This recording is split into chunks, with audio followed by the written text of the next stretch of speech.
Good afternoon, I'm Malcolm Jordan and this is your Midday News Fix for Friday the 16th of February. Fire and Emergency say 70% of Christchurch's Port Hills fire has been contained. 95 firefighters are working on the 650-hectare blaze this morning, alongside 12 helicopters and 2 fixed-wing aircraft dropping water and fire retardant. Today's efforts are being concentrated on containing the remainder of the fire, as well as the ongoing protection of structures. Incident Controller Dave Stackhouse says there are still some areas of concern. The Summit Road and top end of Worsley Spur and the top end of Kennedy's Bush, which is where the retardant line has been placed. Fewer than 80 people remain evacuated, with that number expected to drop as cordons are lifted. The owner of the only house destroyed by the Port Hills fire says she's lost her whole life to the blaze.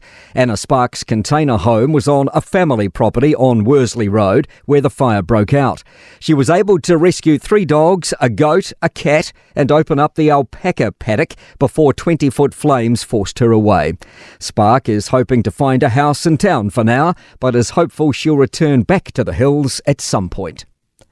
Multiple scene examinations are being carried out today after yesterday's police pursuit through Waikato, which ended with a fatal police shooting near Matamata.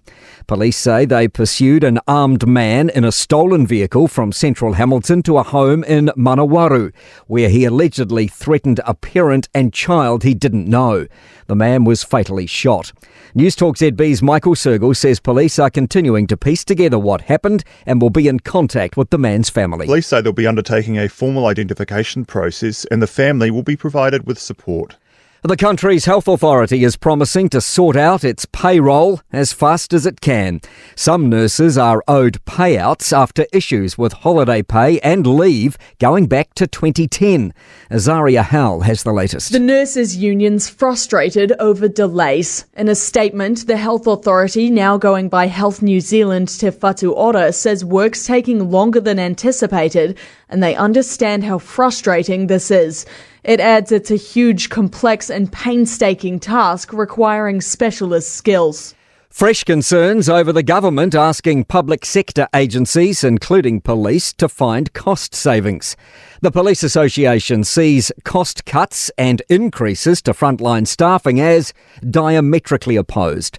Police are asked to find 6.5% savings. The union says if you want more police, you have to pay for them.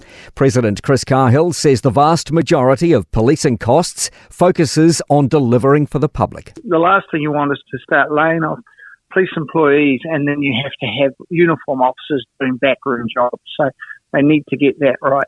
Removing GST from food is up for debate once again, with a members' bill from Te Pāti Māori, one of 5 drawn from the ballot box yesterday. The bill has been proposed by Te Pāti Māori co-leader Rawiri Waititi. To sport, the All Black Sevens have received some welcome injury news, with Andrew Newstub selected for the Vancouver and Los Angeles leagues. Newstub suffered back-to-back ACL injuries and has been out of action for 2 years. The NBA has fined Los Angeles Clippers forward PJ Tucker a whopping $75,000 for publicly expressing a desire to be traded. And Kylian Mbappe has told Paris Saint-Germain he will leave the club at the end of the season, fueling speculation that the French superstar is Real Madrid bound. I'm Malcolm Jordan. That's your latest news fix. We'll be back with the next update at 5 p.m. from the Newstalk ZB newsroom.